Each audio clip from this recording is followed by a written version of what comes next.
RT also secretly runs the online platform African Stream across a wide range of social media platforms. Now, according to the outlet's website, African Stream is, and I quote, a pan-African digital media organization based exclusively on social media platforms, focusing on giving a voice to all Africans both at home and abroad. In reality, the only voice it gives is to Kremlin propagandists.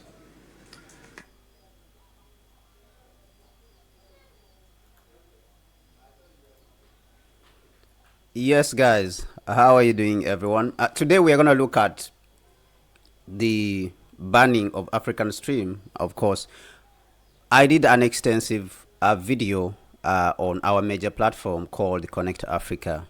But due to certain reasons, we are not going to publish this piece, which I'm doing currently on Connect Africa. And the reason is simple. We are, of course, fearful of the... we are taking caution. We are not fearful, but we are taking caution because of the imperialist banning and the fact that they don't want to be criticized. So what we want to look at today, even though we reported on this banning of African Stream, what we want to look at today is why. Why? Because we never looked at why African Stream was really banned. We know that it is an African platform and the United States is fearful of Africans in one way or another, but we never went deep into understanding why African Stream was banned. African Stream, we know, as Blinken has said, that it is a Pan-African platform, which, as it says, is for giving Africans and Africans on the continent, for that matter, and in the diaspora, a voice. And that is simply because we don't have a voice as Africans. We really don't have a voice. If you look at what is happening across the world, we are attacked. Africans are attacked in one way or another. And in this attack, which most of it is racist, whether you're talking about... And now, when I say Africans, I'm really meaning Africans on the continent and those in the diaspora. So if you are an African American, I put you all in that group because if you are applying for jobs, I've applied for many jobs, including in the Western world. But if you are ticking the black and African, they all put us in the same category. But even beyond that, there is something which Nkrumah said, that all Africans, whether they live in North America, in South America, or any part of the world, belong to the African continent. And of course, all our ancestors have said this, even though there has been this attempt by the West to rename especially the African Americans, and over time their identity has been shifting from one form to the other, from being Africans when they arrived in the United States, and of course the Caribbean, and of course the general Western Hemisphere, from being Africans to being niggers, and then to being Negroes, all right, and then to being African Americans, and now, right now, they are throwing more confusion in there, where we are hearing fundamentally black Americans, and then we are hearing African descendants of slaves. These are all colonial tactics of dividing the Africans in the continent. So there has been this attempt by the United States itself, of course, to separate the African Americans from being African. And of course, this was started way back in 1978 when a memoranda was published. And that memoranda, which is called the NSC, National Security Memoranda 46, the purpose of this memoranda was for the United States. Actually, it was commissioned by the United States presidency during that period in 1978. The purpose was to separate the two groups, the Africans, the black Africans on the continent, and the black Africans in the United States, simply because the United States was fearful that what it called its national interests are going to be jeopardized, are going to be attacked. And of course, it mentioned in this memoranda, that the United States would be attacked at the United Nations, okay, at the United Nations, if these two groups work together. So there has been that deliberate effort by the neo-colonial forces by the colonial forces and neo-colonial forces of the United States and Europe to separate the African Americans from the continent and hence give them a new identity, all through these phases ever since they arrived in the United States and the Western Hemisphere. So African Stream, has attempted in one way or the other to bring these together, these Africans together. The other thing, apart from the Western media being racist and attacking Africans, the Western media, alienated Africans, and it only chooses out the elite Africans. And even in this memoranda, which I'm talking about, NSC 46, National Security Memoranda 46, they mentioned this, that they want to take out the educated Africans, covet them, and separate them from the rest of the blacks who are poor. And this would create a conflict between the blacks. All right. And this was one of the, objectives that had to be achieved. And of course, they have done enough to achieve that. Even when you look at the African continent, both in the diaspora, you see that people like, Linda Thomas, they are so far removed from the black community. People like, Geno Langley, who is the leader of, who is the commander of AFRICOM, which is Africa Command, who is a black man, far removed from the African American community. All right. And you can look at the chief of staff, and others, many others who are black. They are far removed from the African American community in the United States. This does not only stop in the United States, even on the African continent. You see that majority of the African heads of state on the African continent, they are far removed from the realities of life on the African continent itself. You look at people like Ruto, who claimed at first that he was for the poor. He came claiming that he was for the poor people, and people had, of course, a lot of hope in him. But the policies he went ahead to implement on the African continent, or in Kenya specifically, they are anti-people policies. When you look at it, selling of national assets, increasing taxes on the poor, on the people's businesses. So they are far removed all over the continent that the African heads of state, they don't want even to know the issues affecting the people. Really, they don't want to know the core issues affecting the people. They don't want to identify with them. So this is the elite, the African elite that has been created by imperialism and neo-colonialism. And these people, in most cases, when you talk about accountability, when you speak about accountability, they always point you to democracy. That is democracy. So it's almost like this new form of democracy that has been enforced, or that is being enforced by the United States and the Western world on the continent, is for impoverishing Africa. But now, whenever you talk about accountability, where's the accountability of this democracy? Then they say that you are an extremist, or you are Russian propaganda, something like that. So this is the same question that is arising today. The question of banning African Stream as a media platform. And of course, we know that the media platforms all over the African continent have been taken over by imperialism. I consider the period when imperialism took over the continent is being 1966. 1966 is the period when Nkrumah was overthrown, because Nkrumah is the one who was making so much effort towards unifying the African continent, all right, and bringing the African people and the diaspora to the understanding that they are people who are supposed to play a role on the African continent. All right, they are supposed to play a role even on the international stage. He mentioned that all Africans belong to the African nation, whether they live in the northern part of America, whether they live in South America and the Caribbean. All people of African descent belong to the African nation. This was Nkrumah trying to recognize that all Africans are one and they have a common destiny. All right, we have a common destiny, and therefore we need to work together to rebuild the African continent. So the United States has found that anyone who moves in this direction is an enemy to the so-called interests of the United States. And what are the interests of the United States, of course? The interests of the United States is the exploitation of Africa, is the plunder of African resources, is the brainwashing of African people and socializing them into thinking like a carbon copy of whites. What are the interests of the United States? The interest of the United States is the extraction of the best from African society and alienating the best who do not agree with the United States policy, or we who do not agree with colonialism, its colonial activities. Those who do not agree with it, those people, they are to be alienated from political power.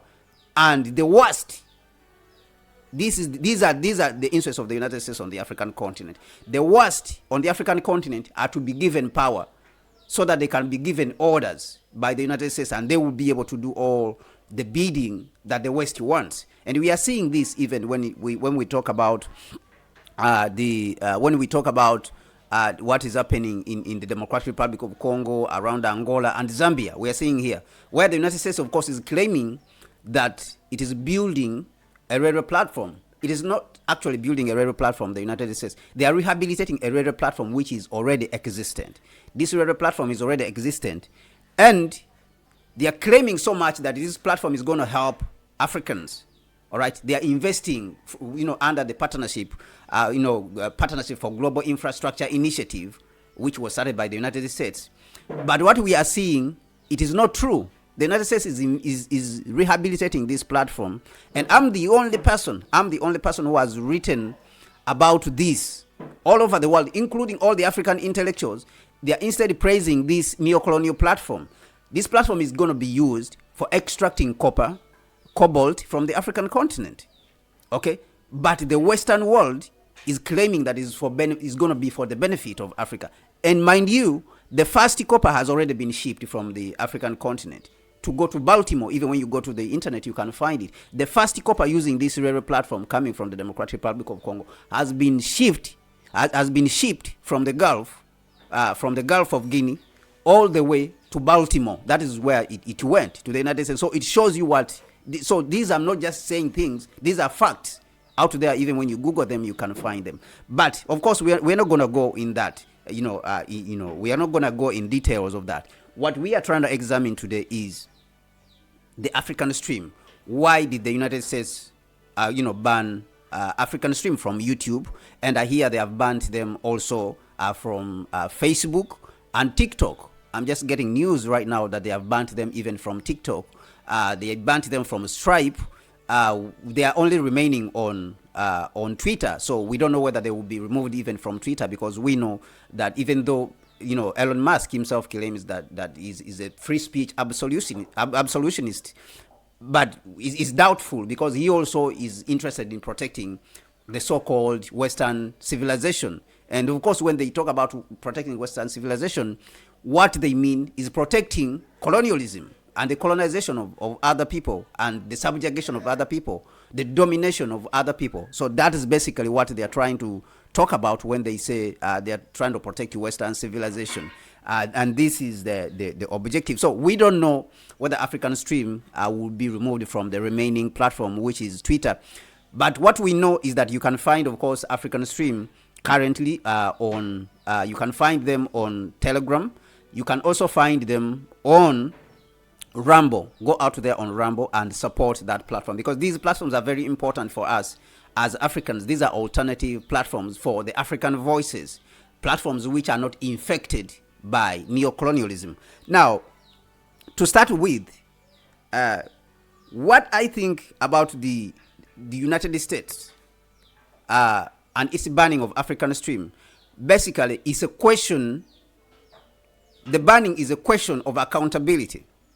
You see, for a long time, the United States has not had to account for any of the activities it has been doing. It has been carrying out on the African continent, whether it is the plunder of African resources, whether it's the occupation of the African continent with its military bases, the militarization of the African continent.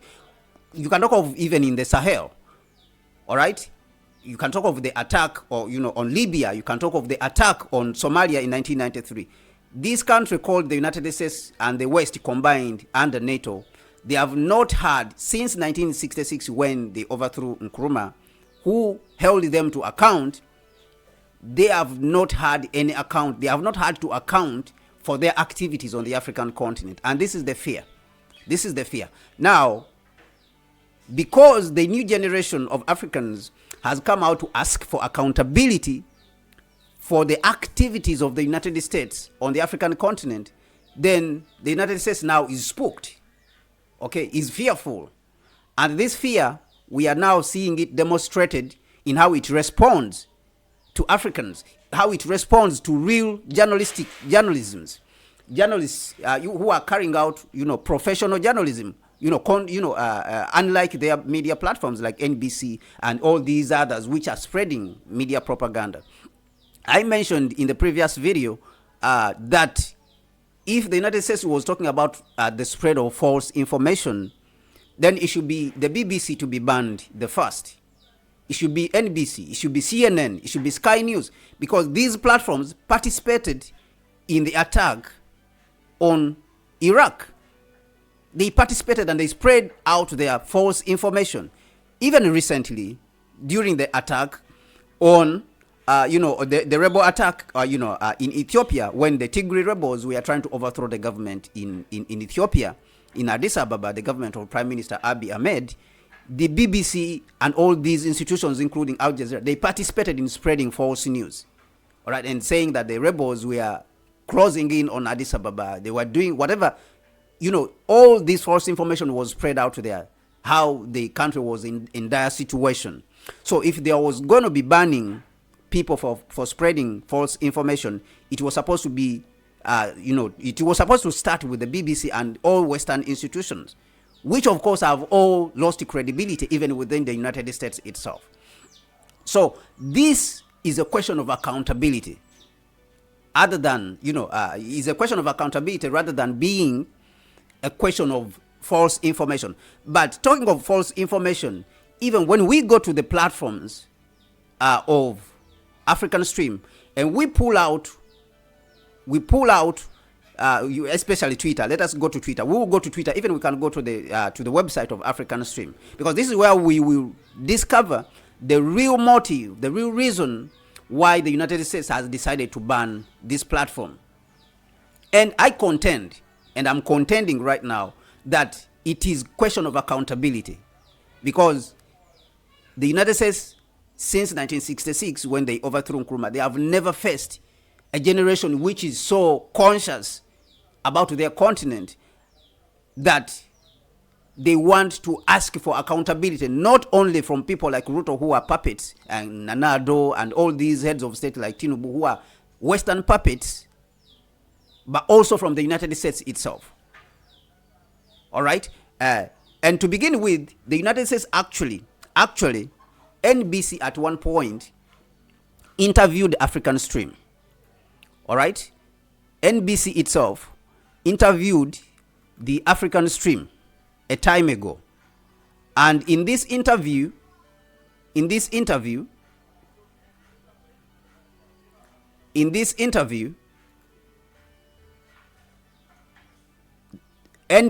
or CNBC, of course they are the same company, CNBC Africa, they have a hand in the African continent. They have an extension on the African continent. So CNBC Africa, which is a subsidiary of NBC, they did a story and they even interviewed the founder of African Stream.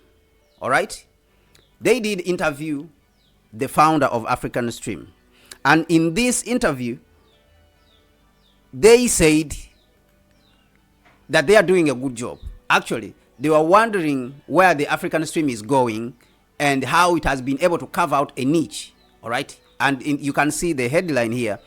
They are saying that the rise of content streaming business in Africa. Okay. So if this platform, and this was way back in February 2023. This was written on Friday, February 2023. Actually, let us listen to even what they are trying to say, what they are trying to ask. But the fact that they reached out, because other people, of course, will say, do you want to separate the CNBC from the United States government? No, you cannot separate them, because all of them are working for the same objective, and that is neocolonialism and imperialism. All of them. And if you look at the United States, about 10 people, only 10 people own all the media platforms in the United States. as the research has come out to show. And all these people are answerable to imperialism, which is being pushed by the United States. They push out the interests of the United States. So whether consciously or unconsciously, they do it, but most especially consciously. So they reached out and interviewed African Stream, and we're going to listen to this. Let us listen to what they said to African Stream and the interview they had, of course. During this period, of course, there was no concern about misinformation. There was no concern about false information. And we are going to see, of course, when we talk about false information, we're going to look at it. We are going to go through Twitter, the Twitter platform of African Stream, and see whether there is any, information, and of course, whether there is any disinformation, as they claim, that misinformation, that is spreading misinformation, and whether there is any Russian attachment, whether this information is in any way attached to Russia. This is one of the things also which we are going to examine when we look at the African Stream platform on Twitter. But now let us listen to Ahmed Kabalo, who is the founder of African Stream. And this interview, of course, as I said, it was done by CNBC Africa, as you are seeing on the platform here itself. Investors are eyeing the multi-billion-dollar streaming business in Africa that is projected to grow twofold to hit $3.1 billion by 2027. CNBC Africa spoke to Ahmed Kabalo, the founder of Africa Stream. Well, Africa is developing, infrastructure is developing. We're now at a situation where most of the continent has a smartphone, around 60%. We have the youngest continent in the world. The average age is 19.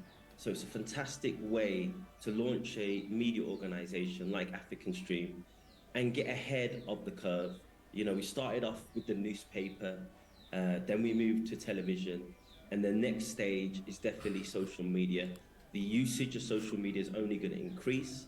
If you go to see your family or friends and there's a television in the room, you still see people on their smartphones, on their iPad. So that's why we launched African Stream, which is, provides cutting edge, African-centered content to people all over the world. And it's focused on, the experiences, the struggles, but also the positive stories of Africans, not only at home, but also Africans abroad. And quite some interesting numbers around Africa as a continent. We're looking at a population of about 1.2 billion and growing. And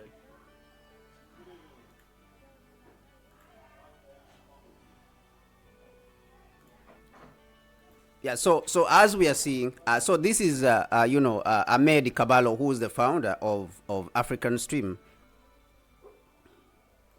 Yeah, so definitely, as we have seen, this is Ahmed Kabalo, who is the founder of African Stream.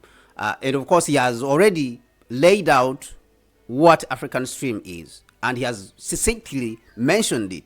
So for Blinken, for Secretary Blinken, who's in the who's the United States Department of State, to say that this is a Russian platform, I mean, it sounds pathetic. It sounds ridiculous itself when the founder of the platform has already laid out what this platform is. And even the Western platform itself, NBC or CNBC, has come out even to interview in the past. In the past, they have interviewed themselves and they have found that this was not a Russian platform.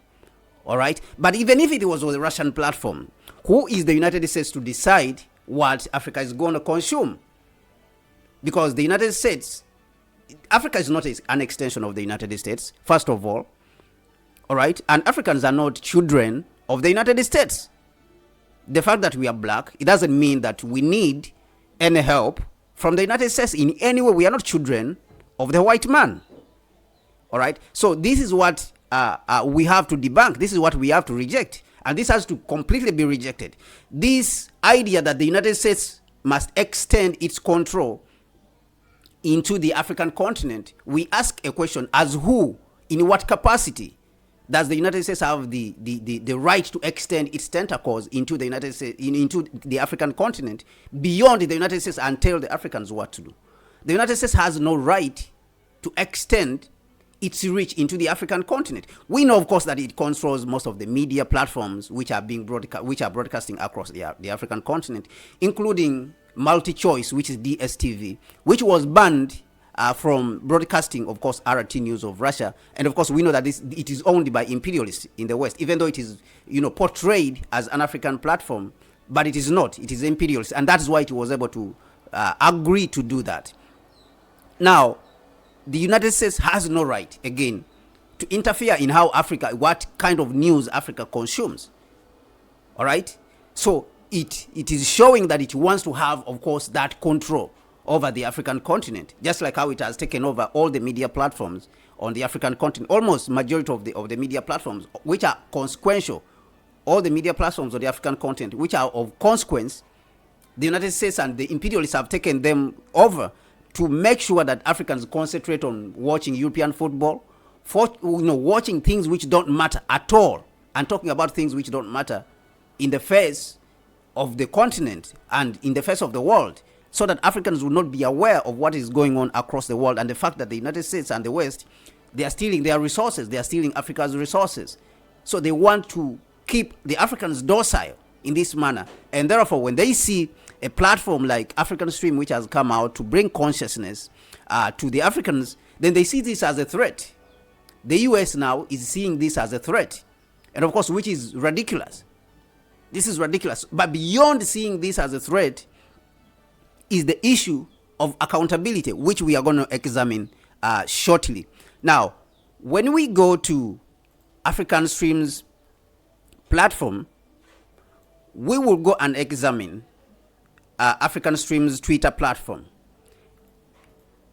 And the purpose of examining that platform is for us to identify, is there any semblance of Russian propaganda, as Blinken mentioned.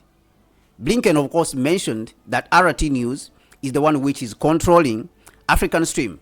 But remember, we have also said that Blinken and the United States has no right to censor African Stream in Africa. If he wants to censor African Stream in the United States, let them censor African Stream so that it will not broadcast in the United States, but they have no right to take it down in the African continent, because the United States has no jurisdiction in the African continent, on the African continent. It is acting beyond its jurisdiction. Okay? The African people are not under the Constitution of the United States. The African people do not vote in the United States. So the United States has no right, not anywhere, to act on anything on the African continent, even to advise on any political issue on the African continent. It has no right. So this is, again, as I said, an issue of accountability that the United States does not want to be accountable. And this, I'm going to repeat it again and again. I contend that this is an issue of accountability when it comes to what the United States is doing to African Stream, is because it is being exposed.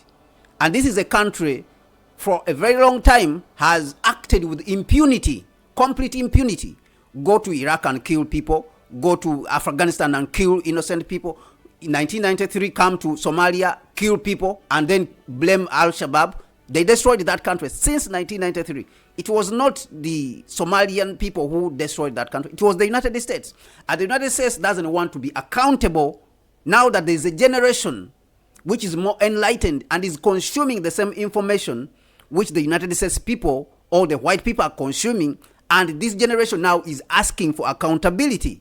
What about the things you have been doing in the past? You are talking about to us, you are talking to us about democracy. You're talking about, to us about freedom of the press. But look at what you are doing.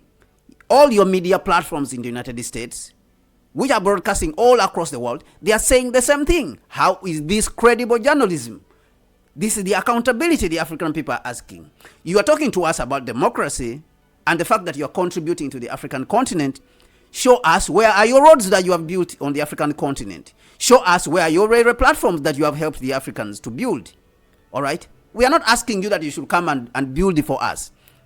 But if you are claiming that the Africans are being colonized by the Chinese, because the Chinese are helping them to build a railway platform from Djibouti to Ethiopia or from Mombasa to Nairobi, and you are claiming that they are being colonized. Show us what you have done.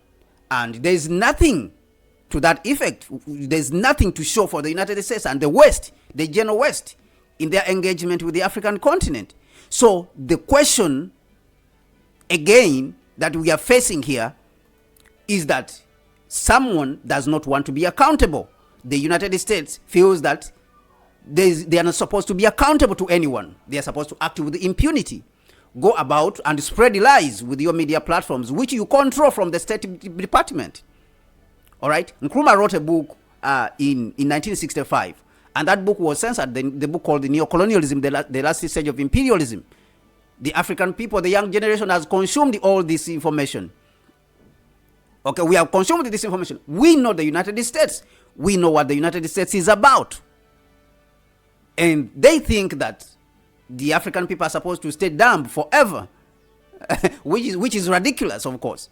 Which is ridiculous, and it's not going to happen. So the generation that is asking for accountability from imperialism and its engagement with the African continent has arrived. And this accountability, this asking for accountability, this demand for accountability is not only in the face of imperialism, but also the African collaborators to imperialism. That generation has arrived. And this is the problem that we are having now. That the United States has a problem. It is facing a huge problem in dealing with this generation which is asking for accountability. All right? But anyway, let us go to African Stream. Now, a closer look at African Stream, when you look at it, you see that African Stream is a Pan-African digital media organization providing a voice to Africans at home and abroad through cutting-edge African-centered content. This does not suggest anywhere that this platform is a Russian platform. It's talking about African-centered content. And even when we go deep into the platform, we see that it is about exposure of imperialism. It is exposing the sinister, the colonial, the neo-colonial, the imperialist activities of the United States, including the destruction of Somalia, including the using of drones and killing of people. And the United States doesn't want to be accountable. So what we are asking, why don't you answer to the allegations by African Stream? The United States, instead of saying this is a Russian propaganda machine, because this allegation by Secretary Blinken, of the United States, what he tries to claim, it is not only, it is not only racist, but it is also ridiculous. All right, because it is like every time you're going to be asked for accountability, you're going to say these are Russians. This is Russian propaganda. So this is to suggest that Africans do not have minds of their own, and we have seen this even with the African People's Socialist Party in the United States. That when the African People's Socialist Party in the United States asked for accountability, is asking for accountability, the oppression of the black people in the United States and the fact that the United States should pay reparations to the African people in the United States, then they say it's a Russian platform, it's a Kremlin-backed platform. And we saw that the FBI went in to attack the Uhuru movement, the African Socialist Party. Okay? So this tactic, we reject it. We reject the fact that Blinken and the United States government wants to claim that every time Africans come out to defend themselves, it is Kremlin, which is, which is telling them to defend themselves. And for that matter, to defend themselves against the propaganda of the United States. So this allegation, we reject it. We think that it is completely racist in itself. So Blinken himself is a racist. Okay?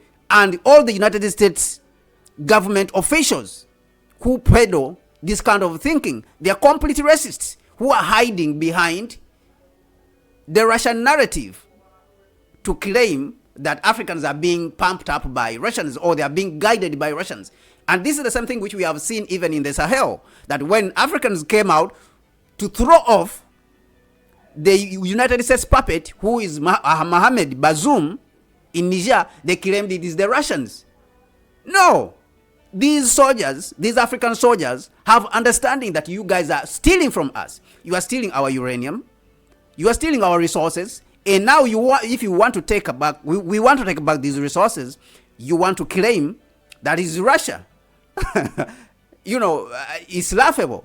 Senator, Secretary Blinken, this is laughable. All the United States government, FBI, whatever it is, CIA, it is laughable. And this demand for accountability, for us, it is not going to go away, because we are many now. We are many who understand this, and you're going to have to kill us.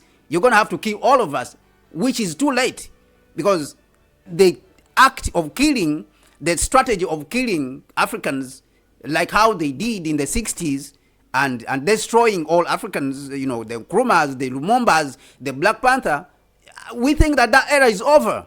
The United States has to deal with the world the way it is. The colonization of the world and the domination of the world and the use of racist narrative, to check the consciousness of the Africans, we think that this is over. This is over. The United States has to accept.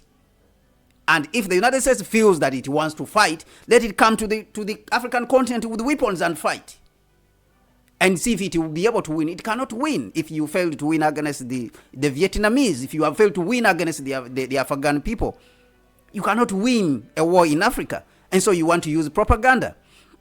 So there's that consciousness which has risen within the people, and the people now are demanding for accountability. And you think that you're going to use sinister tactics, to blackmail the people and claim that they are Russians. We have seen even Western media platforms which have been criticizing the United States. Why have they not been shut down?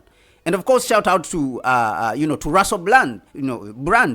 Platforms like Russell Brand's platform, they have criticized with more than 6.7 million people. I think it is touching almost 6-7 million people.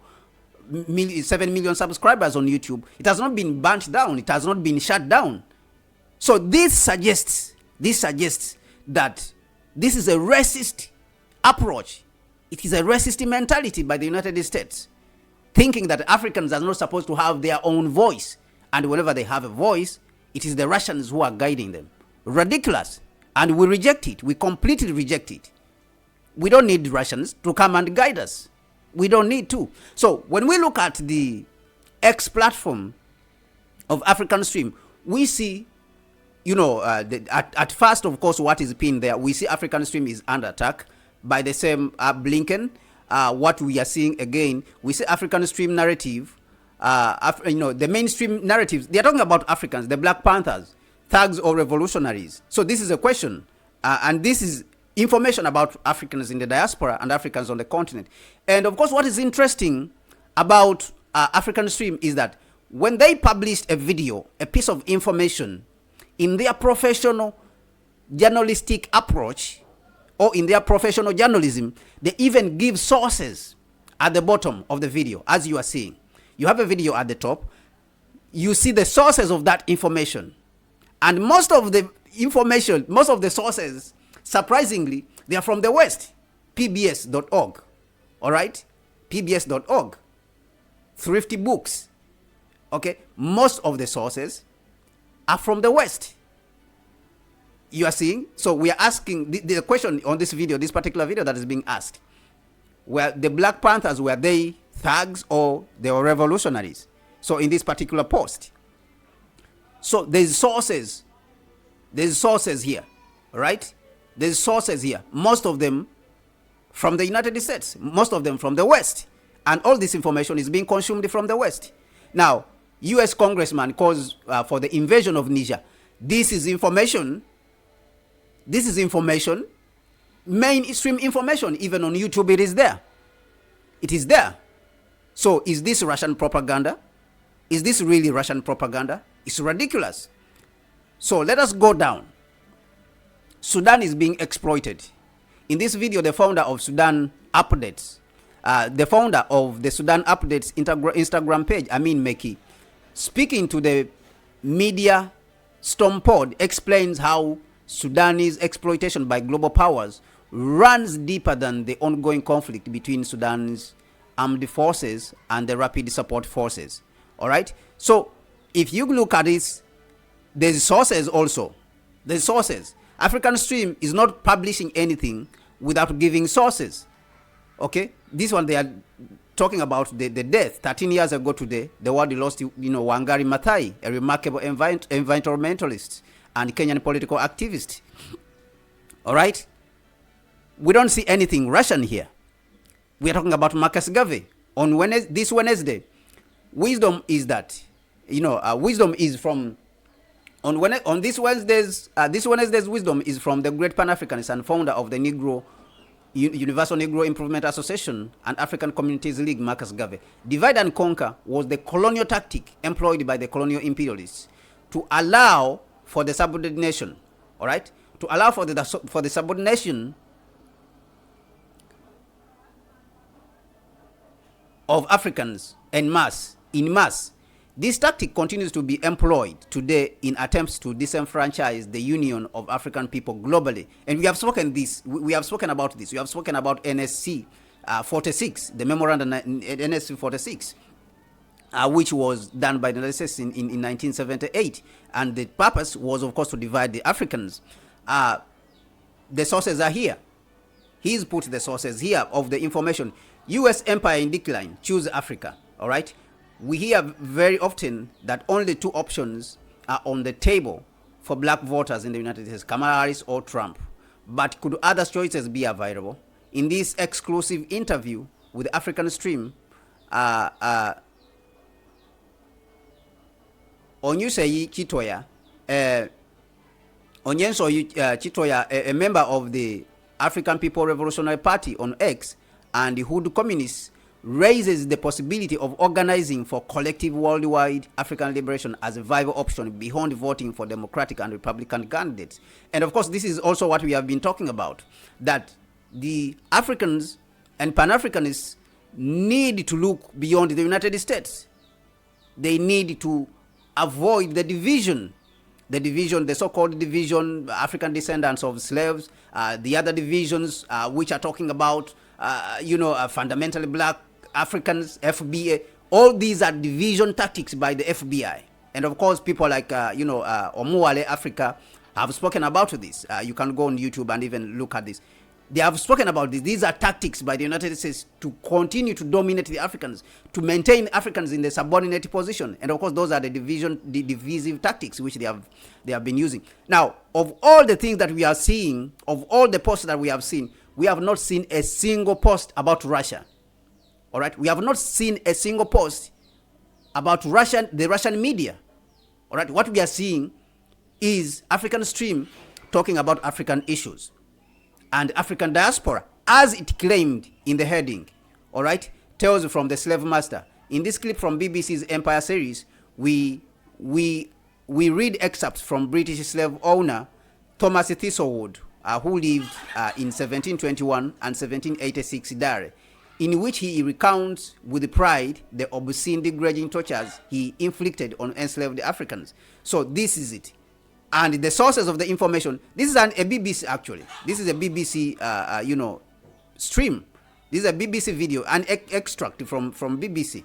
So all this is taken from Western platforms, independent.co.uk, BBC News.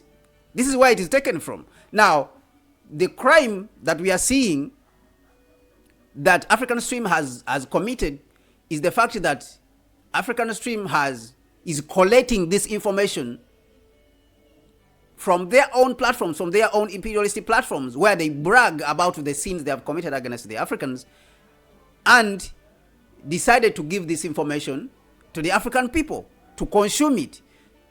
Okay, they have filtered out this information. African Stream has filtered out this information and given it to the Africans to consume it. All right, so all this information is about Africa. All this is about Africa. It's not about Russia. All right, it's about Africa. Why do black people mistrust U.S. institutions? Oh, Pew Research. This is an imperialistic platform. Most black Americans believe U.S. institutions. Right.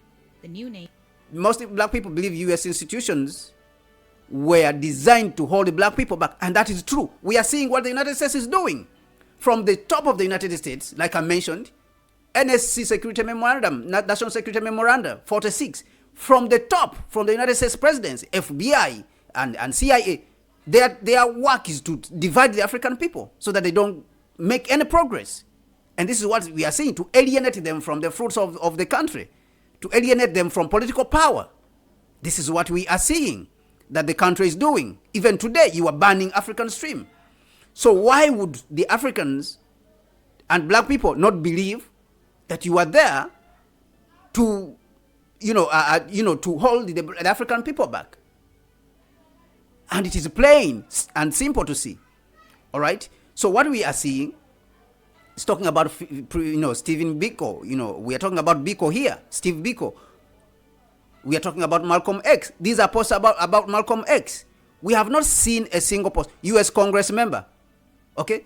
Project 2025 has become a buzzword on the internet, conjuring up nightmare scenarios because it proposes to deport undocumented migrants, increase fossil fuel production. So let me say this. What the United States is facing, all right, what the United States is facing right now is the fact that there's awakening. Okay? There's awakening within the Africans.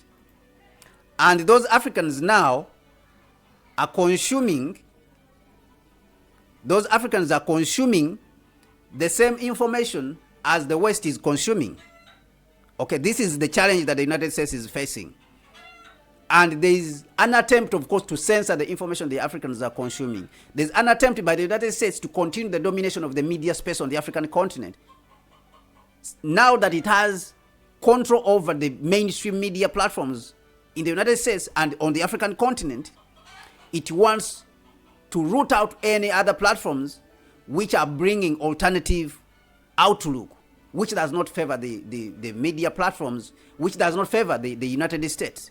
And this is what we are seeing from what it is doing. But on the outlook, on the look of things, we see that African Stream is not anywhere close to being a Russian platform, as the US has claimed.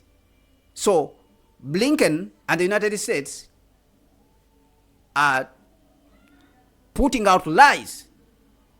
They are pumping out complete lies. And those lies are hidden in imperialistic control of African resources and the stealing from Africa. So if there's anyone who's spreading misinformation, who's spreading lies, it is Blinken, the Secretary of State, and the United States government and the whole Department of State. Why?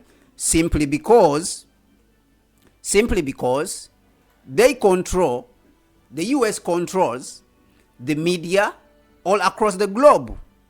And the State Department feels now that it has the obligation of absorbing or putting out information which was previously put out by the United States Information Agency, which also Nkrumah mentioned in his book, Neocolonialism, The Last Stage of Imperialism. The United States Information Agency was absorbed by the State Department. Okay? The United States Information Agency, which at the peak of its operation in 1999, had about 10,000 workers. They were absorbed all by the State Department, by the Secretary of State, by the Secretariat of State. So they feel that they have this duty now to control the information. And of course, in the book, Neocolonialism, The Last Stage of Imperialism, Nkrumah mentions that the work of the United States Information Agency, which was absorbed by the State Department, is to pump out false information which favors the United States in all countries, especially in the Global South, including in the education system of the Global South. And the media go out there, pump out these lies, okay? Go out and pump these lies out, which favor the United States, so that people will not revolt. People will look at the United States favorably, regardless of whether the United States is committing sins against the interests of the people. And that is what it is. So this United States Information Agency was absorbed by the State Department, which Blinken currently controls. So now they don't want. So these people are intolerant, completely intolerant, that they feel that there should not be any narrative out there. They outlaw it. And these are people who are talking about democracy and freedom of press.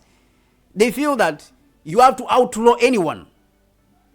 Outlaw anyone. Outlaw the Russians. Outlaw the African narrative. There should only be Western narrative. And which, in most cases, is false. They are pumping out lies which are detrimental to African interests. Lies which are detrimental to African interests. You see? So this is what we are seeing. Now let us go to the real reason. We're going to go to the real reason. We've seen that in the past, these people have looked at African Stream favorably, of course. Favorably. Okay? They have looked at African Stream favorably. Now we want to look at the core. What did they say? What did they really say that rattled the United States? That spooked them? What did they really say that spooked them? Because we saw that in the past they have looked at them favorably. All right? They have looked at them favorably. What did they say? What did African Stream really say that spooked the United States to the point that they have to come and attack them? We have seen, of course, we have established that African Stream is not a Russian platform. It's a purely African platform. So let us go and look at why the United States is so obsessed with banning African Stream. Why is it obsessed with banning African Stream? That is what we are going to look at. That is what we are going to look at. We saw that in 2023, of course, they came out and invited, African Stream on NBC. But because African Stream has gone in a direction which they think that Africans have no right to go there, then this is where we are seeing the attacks are coming from. This is where we are seeing the attacks are coming from. So previously, on the August of 2024, on the 28th, the United States funded Voice of America, of course, came out. The Voice of America came out to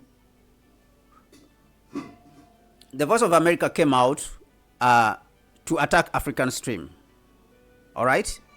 And this attack by the Voice of America was happened after African Stream published a piece on the United States activities, the bombing activities of the Somalia people and killing of civilians in Somalia using its drones. Remember, we said that the United States is the one which attacked Somalia in 1993 and destroyed the country. You heard about even the move. These people are even so arrogant to the point that they put it even in movies. Black Hawk Down. All right? I don't know whether it is to make it look superior, that the United States is superior, it can come about and bomb anyone. And of course, this to some extent is informed or is a response to what the United States did, or what there's an author in the United States called Francis Fukuyama, who said in the 90s that the United States has come out dominant, and he wrote The End of History. And in this so-called end of history, it was to claim that the West now cannot be challenged by anyone. Therefore, the Western outlook, the Western way of doing things is going to be the only way. Okay, all nations are going to force, they are going to, implement, they are going to have to implement the Western way of doing things.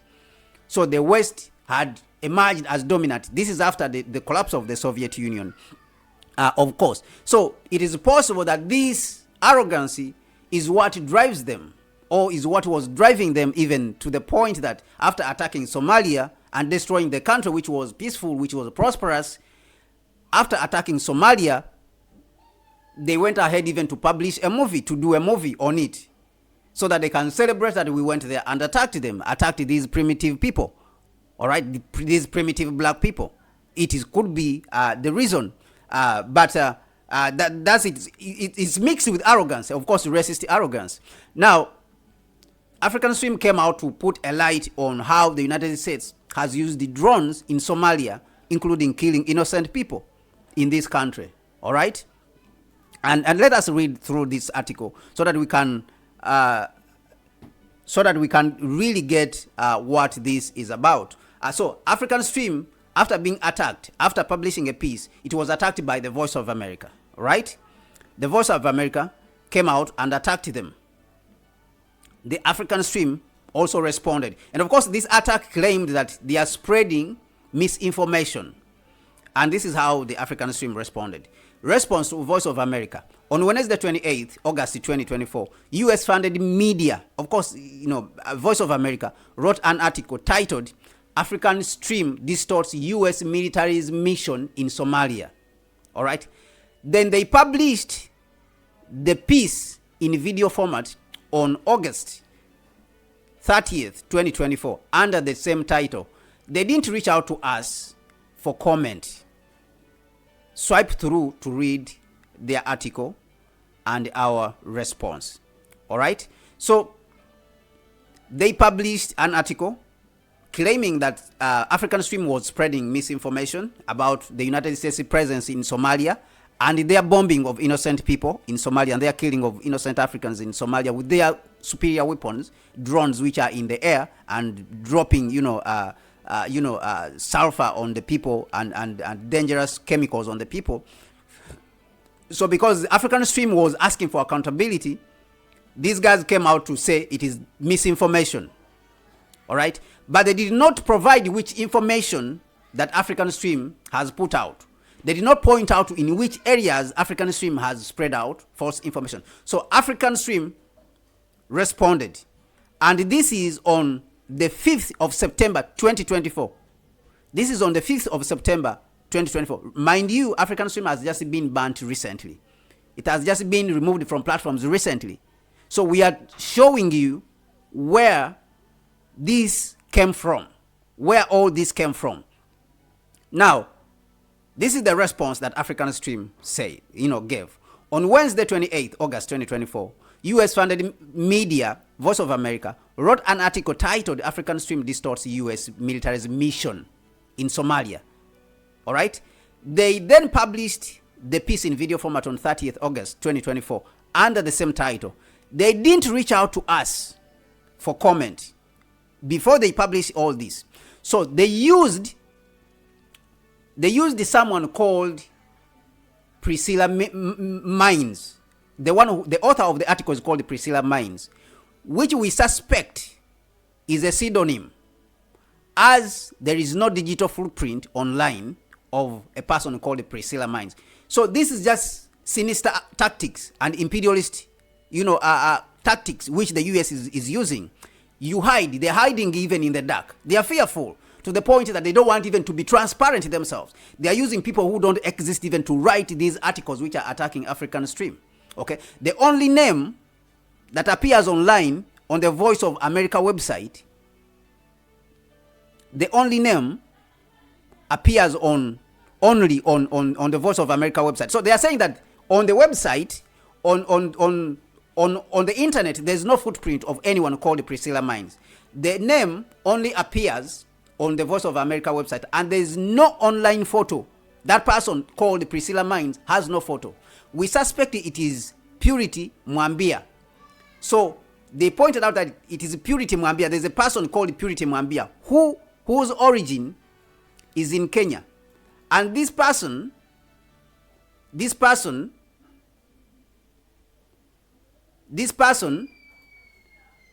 actually has written an article before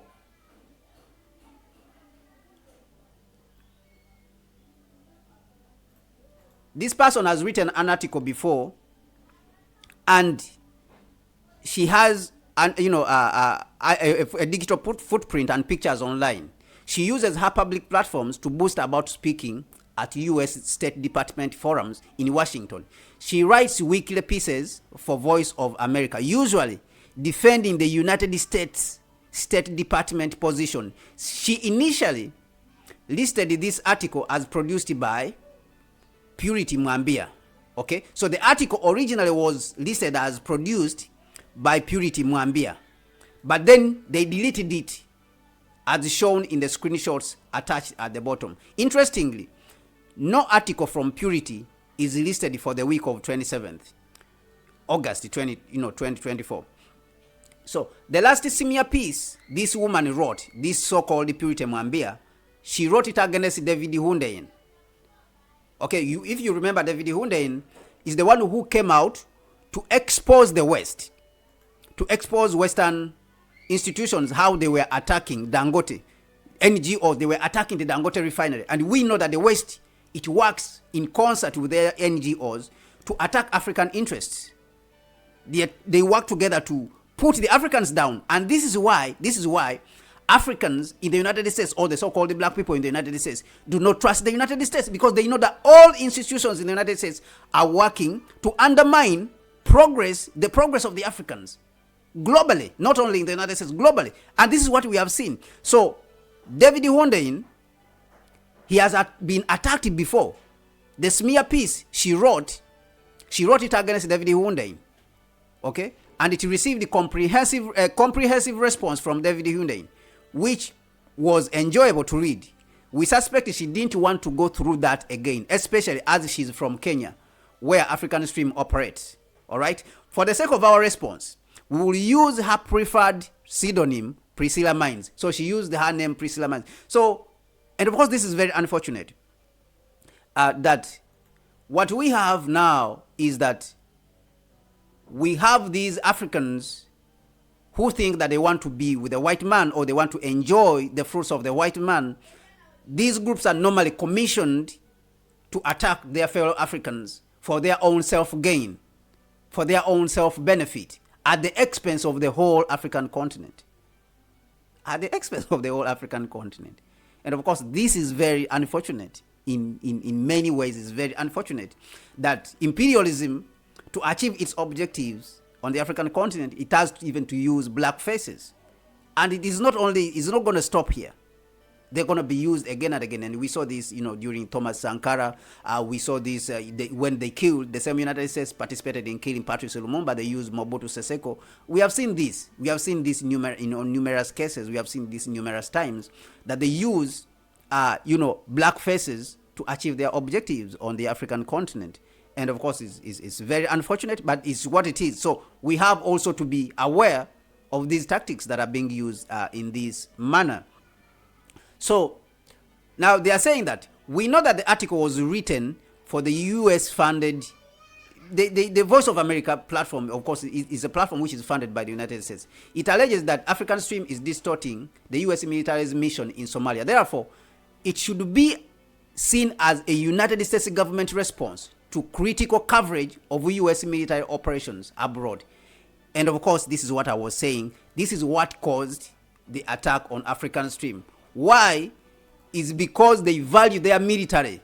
Their military is achieving the objectives which the propaganda cannot achieve in one way or the other. So, of course, while the propaganda achieves on the other side, the military, which is hated all across the world, is achieving the taking of things by force. So this is the critical issue. This is the reason why African Stream is being attacked.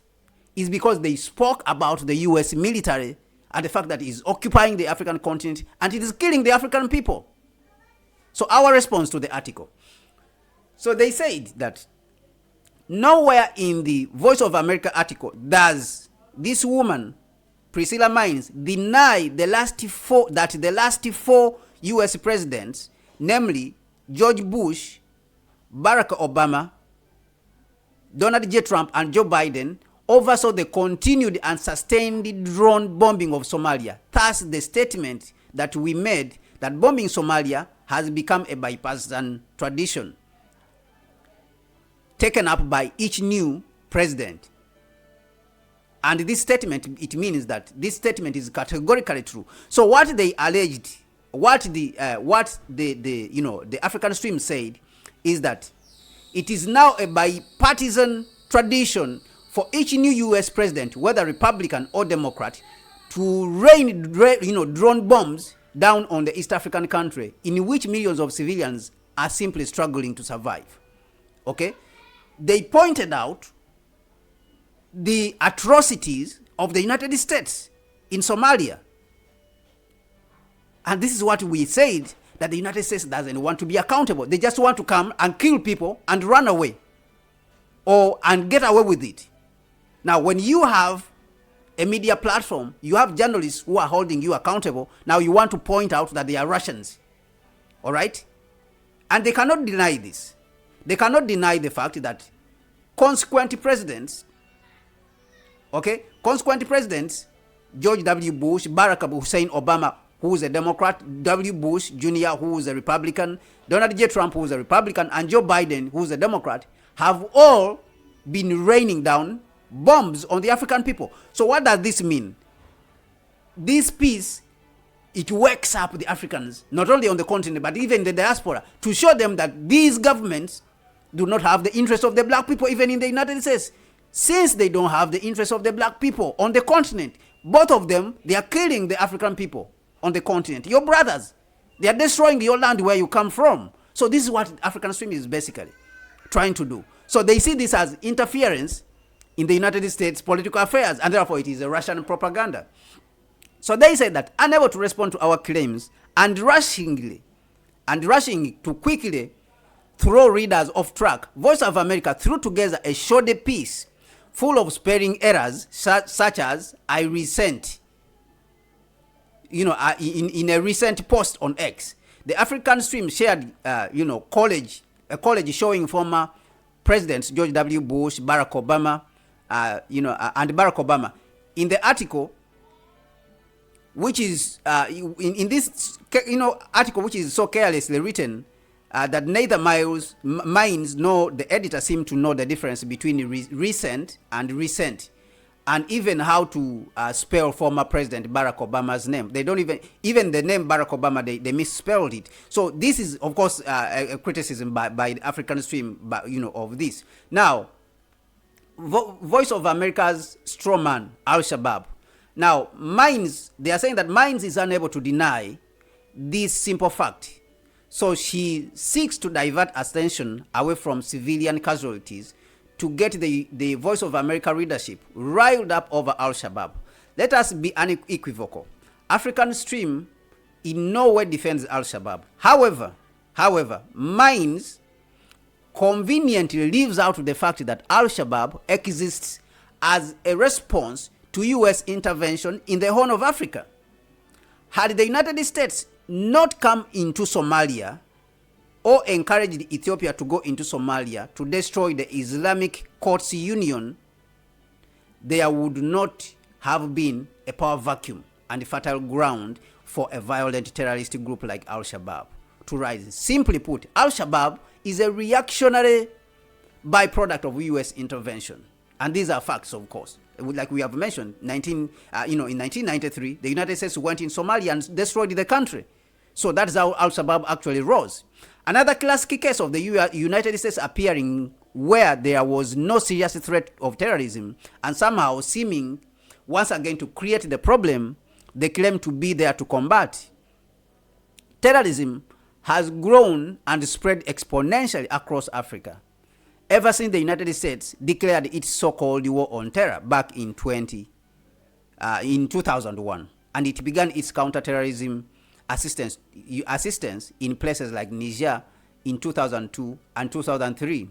According to the U.S. Department, to the U.S. State Department, there were just 9 terrorist attacks in the whole of Africa in 2002 and 2003.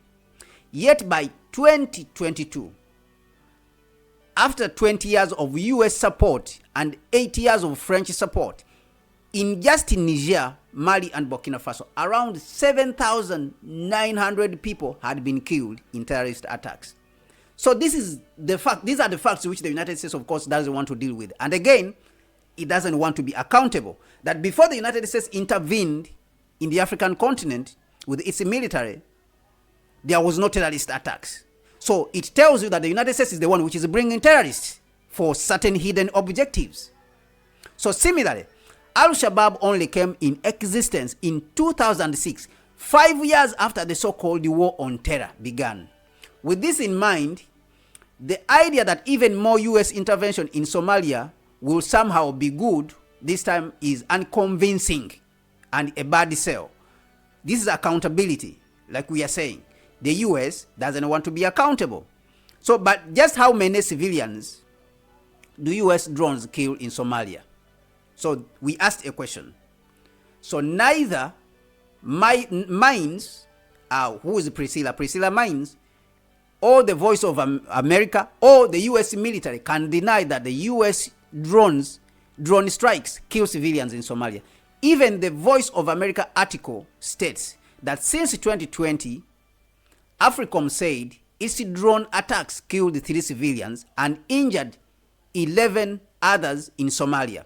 According to Air Wars, an organization based in the United Kingdom which monitors airstrikes, AFRICOM has admitted to killing civilians on 5 separate occasions in Somalia. On 1st September 2018, February 23rd, 2019, 2nd February 2020, and on 17 February 2020. And on 1st January 2021, up to 4 civilians may have been killed in the April of 2018 attack alone. The AFRICOM cannot even confirm the number of civilian casualties during the 2 most recent attacks. We wonder why Voice of America has not included some of these reported incidents in their article. The bigger problem with these numbers is that the admitted kill count does not reflect reality. NICTAS's research, we know that NICTAS has been researching, of course, about United States wars, all right, indicates that 3 to 5 civilians were killed during one airstrike in April 2018 alone. According to Airwaves, the actual number of civilian deaths caused by the United States strikes may be up to 3,000% greater than the professed 5 casualties that the AFRICOM is willing to admit. Okay? Based on this source, the conservative estimate of civilian casualties would indicate that 87 lives have been taken, but up to 398 Somali civilians may have been killed in total. We do not know for sure, and we may never really know just how many innocent people AFRICOM has killed. It is impossible to know because, unfortunately, AFRICOM does not bother to thoroughly verify how many civilians they have murdered. According to Amnesty International's International Director of East and Southern Africa, Diprose Muchema, not only does AFRICOM utterly fail at its mission to report civilian casualties in Somalia, but it doesn't seem to care about the fate of the numerous families it has completely torn apart. In 2020, Vice News interviewed Mohammed Osman from Jilib, Middle Juba, Somalia. A missile blew up Osman's family home while his relatives were eating, injuring his mother-in-law and 2 of his children, while a 3rd child was killed in this situation. So, was this child eating dinner a member of Al-Shabaab? His death was not listed as one of the admitted AFRICOM civilian casualties. Osman claims his family members are simple farmers who sometimes raise livestock and have no possible ties to Al-Shabaab. Is Mohammed Osman lying? Will AFRICOM offer any proof that they did not kill an innocent child eating dinner with his family in Middle Juba on February 2nd, 2020? And if AFRICOM is inaccurate, uninformed, or even intentionally obfuscating the truth, how many Mohammed Osmans are out there? How many people in Somalia must continue, living day in and day out, knowing the U.S. military has murdered a loved one?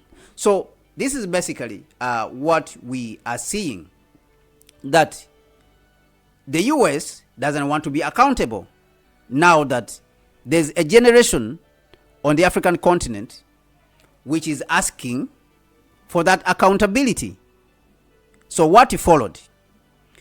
What followed this asking for accountability by African Stream? Of course, what followed is the US went ahead again and continued to attack African Stream. How did he continue to attack African Stream? Of course, it went ahead to send more attacks using NBC News. NBC wants a platform which actually reached out and interviewed African Stream, like I said, now came up with another blackface. Another blackface was commissioned. And this time the blackface was called Marquise Francis. He wrote to African Stream asking African Stream to comment on allegations where, that African Stream were spreading misinformation targeting black audiences. Okay, they were spreading misinformation targeting black audiences. And of course, they answered to him. I will not go in deep, but of course, this man also, he did not mention where the misinformation, what misinformation African Stream was spreading. But let me just read one. Now, onto your serious and defamatory allegation that we spread misinformation. This is African Stream which is responding.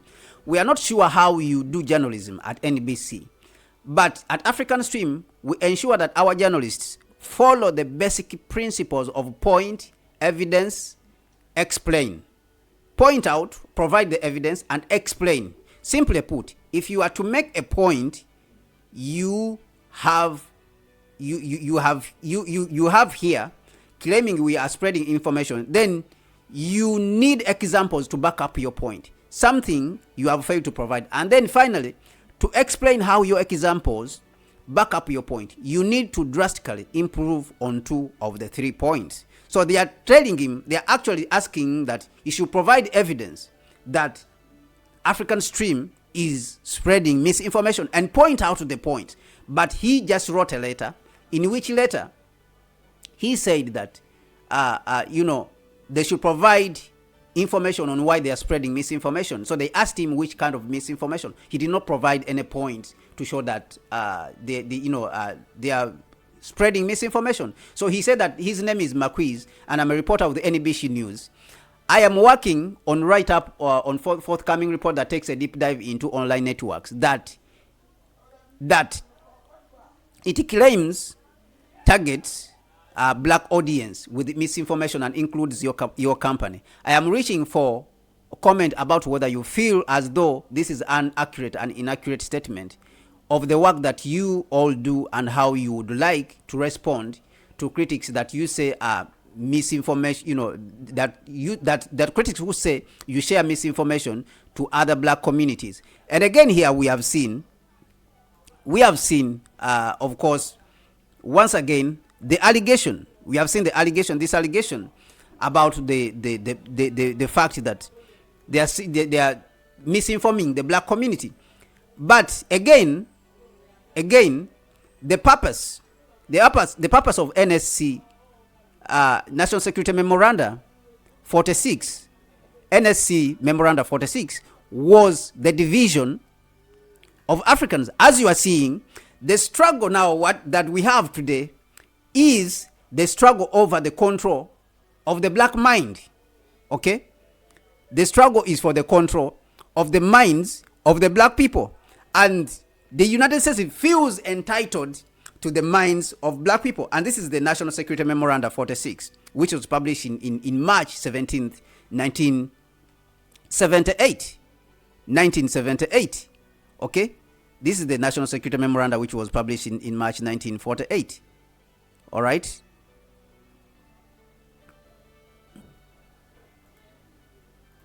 All right, so this is the document which was published in 1978, like I said. And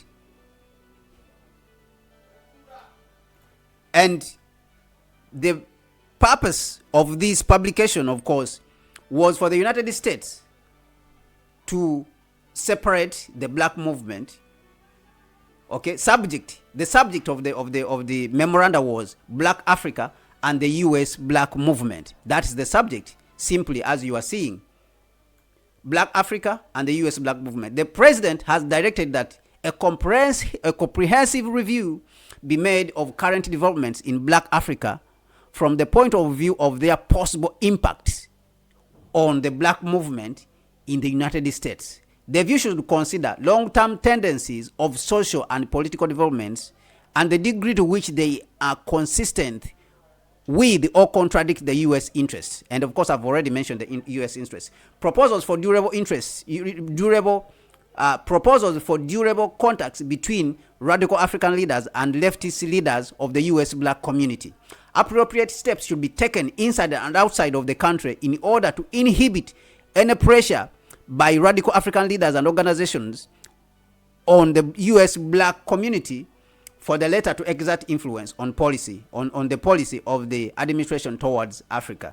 All right. So they don't want the Africans to collaborate. All right. Study Black Africa and the U.S. Black Movement. We are seeing that this is NSC, National Security Memoranda 46.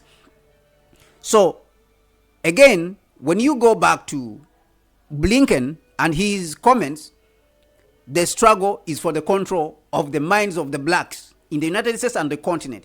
They do not want anyone who informs them about the sinister activities of the United States.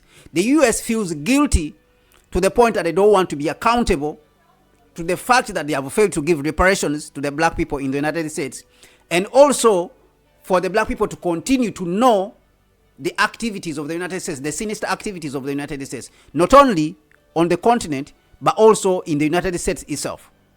This is the problem. This is the core of the problem. And they see that if Africans come out to know what is happening, then it is detrimental to the interests of the United States. If black Africa states assume attitudes toward, hostile towards the United States national interests, our policy towards the white regimes, which is a key element in our relations with the black states, may be subjected by the latter to great pressure for fundamental change. So you can see the US, what it is, it has its interest. It has interest in subjugating the black people, but also they have a policy towards white regimes. And of course, they are writing this during the apartheid period. But we have seen this apartheid period even extended to today with the sanctions on Zimbabwe. All right, with the approach to the with the approach the United States and the Western world has had to the white presence in Southern Africa. We see South Africa. There was threats against South Africa, and that's why we see that the ANC under Ramaphosa even caved in to the point that it integrated the white minority into the government, to the point that now they have 24% representation in the government, in the cabinet, in the South African cabinet. The whites in South Africa, who are less than 9%, they have a representation in the cabinet up to almost 24%, right? 24%, which is ridiculous. So this is the United States interest. So now, how can you say that this is not racist? The United States is not a racist country. They have mentioned it in broad daylight that they have their interests on the continent and they have a policy towards white, and which policy is to support whatever whites do on the continent, whether good or bad. So Black Africa, they say that Black Africa is increasingly becoming an outlet for U.S. exports and investment. The mineral resources of the area they are talking about, Africa, continue to be of great value for the normal functioning of industry in the United States and allied countries. And of course, this speaks to the uranium which they used in bombing Nagasaki, and this also speaks to the copper today. We are seeing in the Lobito corridor where they are claiming that they are building a railway platform, which I say that I'm the only person all over the African continent and even in the black world who has written about this situation, that the United States is in this area within the Lobito corridor where it is claiming that it is financing a project because they want to take out copper and they want to take cobalt for the United States electric car industry, which is behind China. All right, so, and they are mentioning it. This is a document which is mentioning it way back in 1978. Apart from the above mentioned factors adverse to U.S. strategic interests, the U.S. strategic interests, we have already mentioned them, is the exploitation of others. The nationalist liberation movement in Black Africa can act as a catalyst with far-reaching effects on the African or the American black community by stimulating its organization consolidation and by inducing radical actions. You see, so they know very well that Africa can have a big effect on Africans in the diaspora. Hence, they struggle to separate them, continuously separate them. And how do they separate them? How do they separate them? But in addition to that, they say that internationally, this could damage, or a damage could be done to the United States by coordinated activity of African states designed to condemn U.S. policy towards apartheid South Africa and initiate discussions on the U.S. racial issue at the United Nations. And remember why Malcolm X was killed, because he was trying to initiate a discussion at the United Nations on the U.S. racism and the fact that they are killing blacks. Okay? So a menace to U.S. economic interests, though not a critical one, could be posed by boycott by black African states against American companies. And they fear this too. So this also speaks to their fears. This points us to their fears. That one of the things which the United States fears, and which is a tool which the liberation in Africa can use, the liberation movement can use, is the fact that we can boycott American companies. This is a tool. This is a very important tool. This can hit them where it pains. Okay? This can hit them where it pains. Okay? So this is very important. Now, what are the recommendations and the policy? Their recommendation is special clandestine operations should be launched by the CIA to generate mistrust and hostility in American and world opinion against joint activity of the two forces and to cause division among black African radical nation groups and their leaders. So what they're saying here is just that they should start clandestine operations by the CIA to generate mistrust and hostility in American and world opinion against joint activity of the two forces. They're talking about Africans on the continent and Africans in the diaspora, that the CIA should start activities of undermining this relationship, and to the point that they should say across the globe that these people, they should, in one way or the other, should not be together, or they are communists, or in one way they are not related.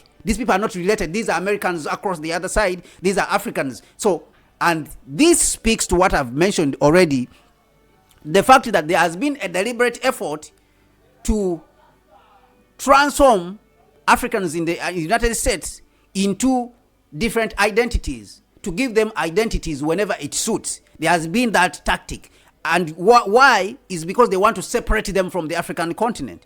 And this is the act, this is an act of the United States government and the CIA. And we are seeing it mentioned here. It was done, of course. And that's why we are seeing that there has been a gap.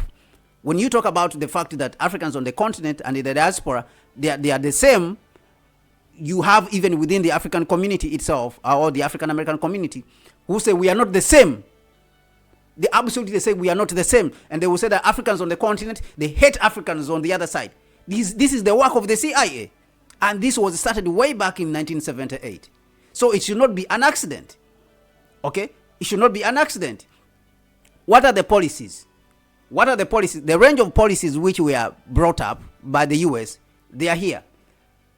Any large programs with the framework of the present budget for the improvement of the social and economic welfare of African Americans or African American blacks, in order to ensure continuing development of present trends in the black community, in the black movement. And what are those continuing trends? The social and economic issues have supplanted political aims as the main preoccupations of the movement, and actions formerly planned on a nationwide scale are now being organized locally. So this was the trend.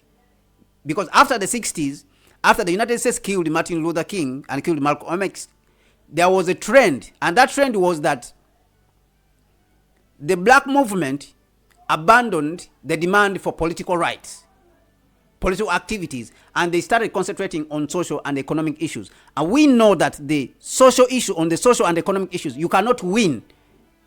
You cannot win the economic war, because like Dr. Claude Anderson mentioned, the economics in the United States, the capital, the wealth has been entrenched in the white community. The blacks cannot take it out. So however much you work economically, You cannot take out that wealth. And especially if you are not working together. All right? If you are not working together, you cannot take that wealth out. Yet, the United States, in its policy, he said that you should enlarge, the policies and improvement of the social and economic welfare of American blacks in order to ensure continuing development of present trends. Continue the trend so that they can continue to struggle, to think that if you gain some, you will be thinking that if you gain some economic, might, or if you get some economic progress, then you will be in a position to influence the politics, which is not true. All right? Which is not true. It's not going to happen. It's not going to happen. All right? Because the wealth is entrenched. This will take you thousands of years to do. You cannot do it. So you need political power. You need political power. But what are they doing? The whole purpose is to separate Africans on the continent from the Africans in the diaspora. That's the whole purpose of the strategy. The strategy is to separate Africans on the continent from Africans in the diaspora. So this is the tactic of the United States, and this is the reason why the US doesn't want accountability. It doesn't want to be accountable in Africa, and therefore sees the African Stream as a threat, because African Stream is trying to talk to both Africans on the continent, Africans in the United States, and Africans globally, and Africans globally, and also to show the Africans globally that the enemy of the African people is not corruption, is not this and that. Is the United States, is imperialism. Is imperialism. This is your enemy all over the globe. This is the declared enemy of the African people. Is imperialism, using certain elements, certain black faces on the African continent. So this is the reason why African Stream was banned. It is not because it is a Russian platform, but it is simply because it is a purely African platform. It is a purely Pan-African platform. And in that case, it is informing Africans in the diaspora and also Africans on the continent about the activities of the United States, which activities, most of them are sinister. Which activities are sinister, most of them. And the United States doesn't want to be accountable. It doesn't want to be accountable. So it is easier to paint, like the Uhuru movement and the African Socialist Party in the United States, paint it as a Russian infiltration. Be racist towards the Africans, and and paint a picture that Africans don't have brains, do not have brains. Africans don't have brains to think and to know that you have been oppressing them for the last 600 years. Africans don't have those brains, so paint it as Russians. It is the Russians for the African Socialist Party in the United States, African People's Socialist Party for the African Stream, a media platform, all right, and also for the Sahel, for Niger, for Burkina Faso, for Mali. Paint it as Russian. It's the Russians. When Africans, don't want to be oppressed by imperialism, by white imperialism and white minority, paint it as Russian infiltration, which is ridiculous. And this is what we are rejecting. It is not true, and the whole world should know this. Because the days of the United States are numbered. They are numbered. So what we are asking for today is accountability. US should be accountable. United States, we are asking for accountability. Account for the death of African people on the continent. Account for the death of African people in the United States. Account for reparations. Do not come to the African continent and claim that you are coming to help before giving reparations to the Africans in the United States, who you enslaved for more than 300 years. Okay? So this is what we are saying. We are asking for accountability. This generation, the US will not survive it. This generation is asking for accountability. So the United States, instead of spreading false news and false propaganda, it should give accountability for the crimes it has committed against the African people. The robbery using World Bank and International Monetary Fund, the stealing of African money and resources, the huge interest rates that have been put on loans, and stealing and impoverishing the African people. We are saying that you account for these. Provide accountability. you will not hide behind the claim that it's the Russians. This generation is asking for accountability, and that's what it is. It is as simple as that. And my name is Kwame Gonza, and I thank you very much for following me. Thank you for following Connect Africa. This video is exclusively gonna be published on Africa Reimagined. So many of you who want to watch it can come to Africa Reimagined, because we don't want Connect Africa, just like African Stream, to be banned. But more so, also go out to Rambo, Connect Africa on Rambo, visit Connect Africa on Rambo, because anytime they try to ban us, you can find us on Rambo as Connect Africa and also Africa Reimagined. These are the platforms where we will be broadcasting from, and it is within our time. It is within our time. This generation must rescue the African continent, and we are talking to the African diaspora and telling you that you are Africans. You are not African descendants of slaves. You are not fundamentally black Africans. You are not niggers. You are not Negroes. You are not whatever labels the United States has given you over time. You are Africans, and therefore we need to work together. We need to work together and make the fears of the United States a reality by reconstructing the African continent, because the African continent cannot be reconstructed by Africans alone. If there's going to be reconstruction of the African continent, it has to be Africans on the continent and Africans in the diaspora. And recently, of course, the Africa Import and Export Bank, which is AfrExim, has launched an initiative, a global African initiative in New York. So Africans in the diaspora, I'm talking about the African Americans and all of them in the Caribbean. The African Import and Export Bank, of course, has launched also in the Caribbean. You need to pay attention to these initiatives, but more so, you need to pay close attention to the political developments, not only in the United States. Do not think that you are so overwhelmed in the United States by the political discourse in the United States or the political events in the United States to the point that you don't pay attention to the political events on the African continent, because this is where the power of the African people is going to come from. Just like what Malcolm X said, that until Africa is great, no black person is going to be respected anywhere across the world. So African Americans, Africans in the diaspora, in the Caribbean and everywhere, you have to pay close attention to what is happening on the African continent. Thank you so much, and my name is Kwame Gonza, and I'm out of here. Peace and be blessed, regardless of where you are. Thank you so much.